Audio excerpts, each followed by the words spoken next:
Happy New Year, Colleen. Good to see you. Happy New Year to you, Annette. All Great right. to see you as well. A new year is always promising for so many things. I think real estate is one of the places that it's always fun to look at where we are in January as we start a new year. We're going to see the kind of year this year that we had last year in this market. Can you look into your crystal ball for us, Colleen? Well, that's what I was thinking. If I had a crystal ball, I might be somewhere else besides the cold. So, um, the what we are seeing, definitely 2021 was a crazy year, and definitely Annette, you and I spoke endlessly about, you know, how the year ended and the fact that how it ended is pretty much where it's starting. Um, we still have a huge lack of inventory problems.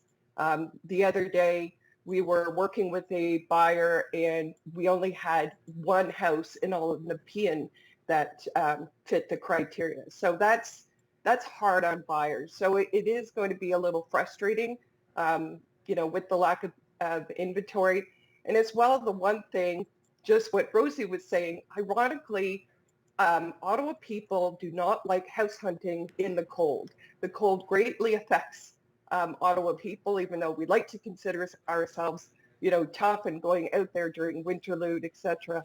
But when it's really cold, the housing just kind of shuts down. Okay, So. well, let's talk. I want to talk about the top 10 things you suggest people avoid doing if they're first-time home buyers. But just before we do, is there any update on with the current lockdown situation that we're in right now that you want buyers or sellers to be aware of for how that affects if they want to have an open house or what is there anything people need to know with any changes?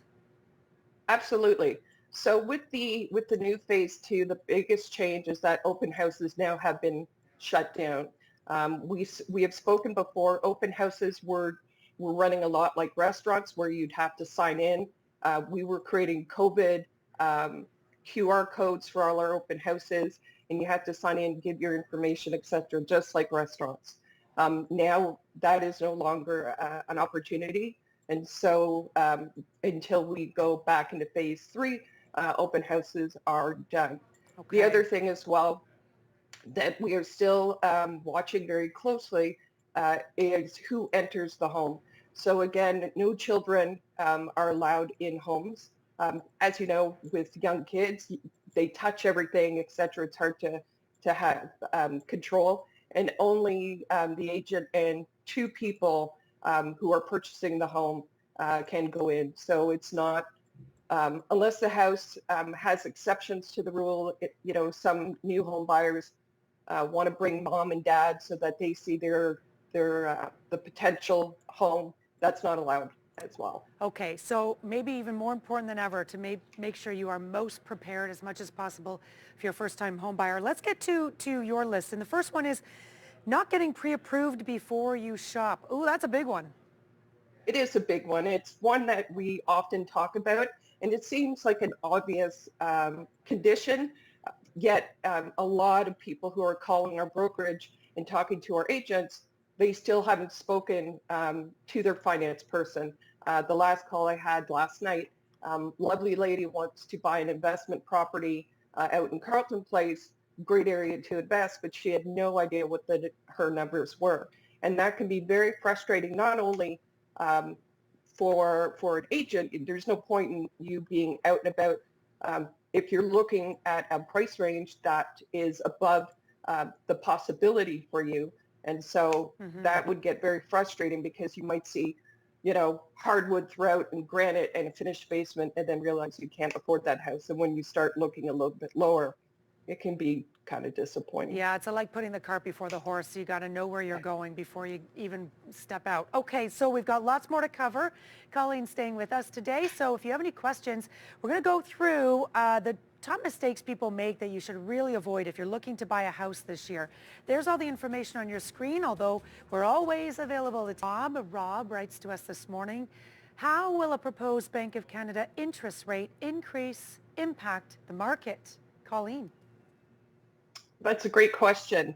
And what has actually been happening is that when you are being pre-approved, you are being pre-approved at a higher rate. So it will slightly affect people who are just getting into the market, yet the Bank of Canada has been prepping for this for a long time. So if you do have a pre-approval done, you've already been approved at that higher rate anyway. Depending on how much that the bank goes up, I doubt a lot. It shouldn't have too much of an impact, except for the people who, for those buyers who are really struggling financially to get in and at a much lower bracket. Okay, pre-approvals last how long, Colleen? Pre-approvals last 90 days.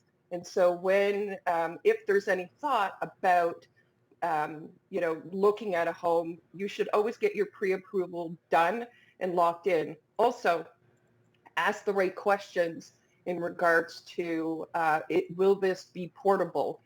That's really something important to have in case that you decide for one reason or the other to move before your rate is up. The other thing that is really important is shop around for the mortgage rate. It's a soft hit on your credit. People know why you were shopping for a loan for a mortgage. The other thing as well is that note that when you do a pre-approval, ask all the right questions in regards to financing. And the big thing when you are looking at getting a mortgage and looking at a home, please do not go out and buy big purchases. That will hurt your ability to buy, and it may moot out, it may cancel out your mortgage. So some people I've seen, yeah, I'm about to buy a house, I'm really excited, and then they go out and buy a new car, or just before that, all the big purchases, wait until you have closed on the home, that you are in your home, and then do what you need to do. All right, great stuff. Let's get back on track for our top 10 things. Not seeking advice from an experienced professional. This is a mistake people make. They do, actually, and it's frustrating when I talk to buyers, and they're looking for their second home, and they realize that this home that they purchased was not what it was expected.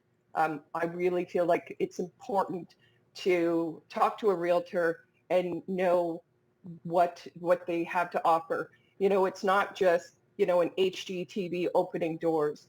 A good realtor is going to know the different neighborhoods, what is upcoming, what maybe you should avoid. There are so many different moving parts. And the fact is, what's really important is finding a realtor. Not all realtors are the same. So, go ahead and find one that you trust and that you click with and matches your personality. If you like to sit back and really think about things and take your time, that's great. But then you're not going to want a pushy agent who just wants the deal done, right?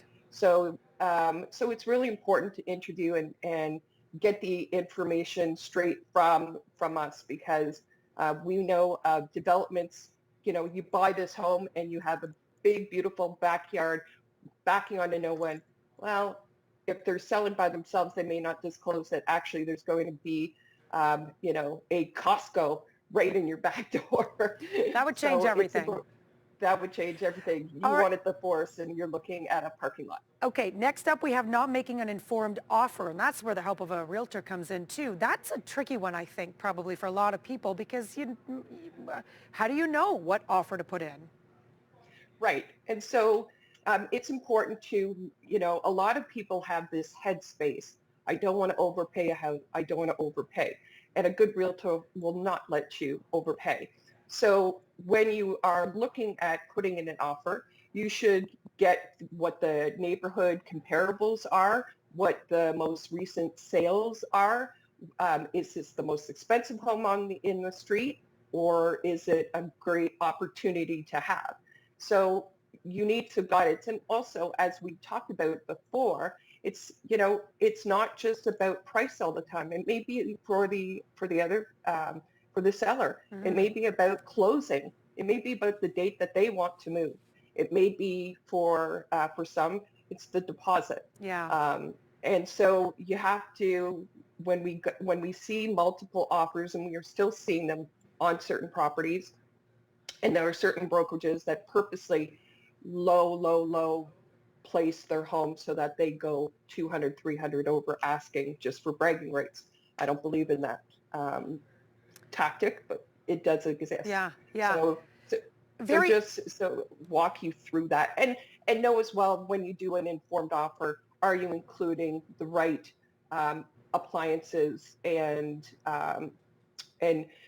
building inspection, etc. Sure. Final walkthrough. Yeah, a lot So goes into it. It's a very individual process, right? Like you said, a closing date could matter, appliances could matter, how badly you want that house in that neighborhood or that street could matter. There's a lot of things that come into play. That's where the realtor comes in and helps you see it all pretty clearly. Okay, we'll take a quick break. We've got a lot more to cover, so if you have any questions, 1-73599 is that their office phone number, ColleenLyle.com for the web. Okay, Colleen, let's continue. Not being able to see the house past its appearances. This one rings true for a friend of mine who years ago bought a house in trendy Westboro where no one else was putting offers because the paint was horrible inside, but he and his wife said, no, we can paint over this, and they got it for a steal. yeah, and it's not everybody's handy, and I can appreciate that. But this is where, again, realtors can guide you through the process, right? And when, there's purple shag carpet, no offense to anybody who's got purple shag carpet on here, but it's not everybody's forte, or you've got, lime green walls in the kitchen or whatever. Those are easy fixes. And sometimes the way that a home shows, it could be so easy to do some small repairs or upgrades. Even a kitchen does not have to be 30, 40,000. There are many box stores, including the infamous Swedish one, where you can get a great little kitchen for, 10, 12K. And so there's something really to be said about seeing past certain appearances that you don't like in order to get into a neighborhood or even a school zone that you really want. Yeah, well said. Okay, making buying a house an emotional rather than business decision. I mean, how is it not an emotional decision? I can't imagine it wouldn't be. It absolutely is when it comes to buying a home, in regards to the fact that, you're walking around and you're seeing beautiful homes, and it can get very emotional. Yet this, again, where you really need to see buying a home, it is a business decision, because it's pretty much probably going to be the most expensive thing that you ever buy. And so when you look at your home, you need to know more details than just walking in and seeing the perfect white kitchen with beautiful granite counters, the 4 bedrooms backing onto the woods. Is this, we actually have a client who didn't follow their previous agent's advice, and they bought in a neighborhood and found out that there's contaminated water in the sewers, which is affecting the value of the home. We've had other people realize, again, that it's not the neighborhood that they wanted because they didn't get the information you need. So it is a business decision, because when it comes time to move, whether it's 10 years, 20 years, or 3 years, those business decisions will affect the value down the road. Oh, so wow. It is, yeah. Some stories there that you can see why. I mean, when you fall in love with a house, it can feel like it's just the perfect house for you, but that's where the help of a professional comes in. They might be able to help you see other things that keeps it in line with being more of a business decision than just an emotional one. Okay, let's move on to only looking at mortgage rates from one lender. This can put you in a pickle, can it? Yes. And so I'll give you an example. Some people are very loyal to the bank, and that's great. Just understand that the bank only sells their product. I'll give you kind of my mom analogy of this. When we go to Loblaws, we look for PC, we look for no name, and that's what we expect there. Loblaws sells that. We do not go to Loblaws to find my compliments product, right? You go to Sobeys for my compliments, right? It's so forth and so on. And so TD sells TD product, and so forth and so on. Like Bank of Montreal sells Bank of Montreal, where a mortgage broker can actually go to all the different major lenders and maybe some other lenders, private lenders, B lenders, to give you a better opportunity to either get in the market or get in the market in a under a contract that you're more comfortable with. Right. It's important to educate yourself in that way too. You can learn a lot just about how the rates can be very different, and in the end can make a big difference on the price. Next up, applying for lines of credit or making large credit purchases. Yes. So we talked about that. The biggest thing when you're buying a home is you should not be buying large purchases. Do not go out and buy a car. Do not go out. I had one person, they bought, the dream trailer because they were tired of COVID, like all of us. And they bought a trailer to get away from the city while they were looking for a home. Well, what happened was the mortgage lender could not fulfill getting them a home because they already had a big line of credit on this trailer. So it does affect your rate. So please, sit down with your realtor and have them explain this to you as well as your mortgage lender so that they can guide you through the process itself. Yeah. And really go through all the fine details. Like you said, buy the house first, buy everything else after the close. Okay, not considering other expenses. This is a big one, right? Right. As you said, it can be very emotional for a home. You get all excited. The house is so cute. And you're just enamored about the fact that I finally got this house. And I'm in the neighborhood I want, and I got the dream floor plan that I wanted, et cetera, et cetera. Now, did you consider about property taxes? Did you consider about maybe you have to do the windows in 2 years? Did you consider about other things? So it's heat, hydro. Some people are really thrown off by their heat and hydro their first year, especially when you're a new homeowner, right? Yeah. And so even something when you live out in the country, does it have a generator or not? Is that something that's important to you? Yeah. That kind of thing. So You a got lot this of big, people beautiful home, and then you're stuck sitting on the floor because you can't buy the dining room table. Exactly. Yeah, a So, lot to and consider. we never want someone to be house poor. Right. My goal on my team, my goal in my brokerage is to teach all my agents, we really want to help the client feel comfortable and not have buyer regret, because Right. if you're house poor, you will have buyer regret. Okay, short on time, but let's just put the last two together because I think they're close to the same. Not thinking about the future and not thinking ahead. Yep. So, this is something that is really important to me. When I sit down with my clients, you have to get a little personal, and I want to know about them. What are their business plans, right? Are you a government worker that's forever going to stay home? I ask if they have new babies. Are you going to have more babies? I know that sounds personal, but it's important. There are a lot of clients that we have where their parents come from overseas for an extended period of time. You can't put them in the basement. It's not part of the culture. So we need an extra bedroom.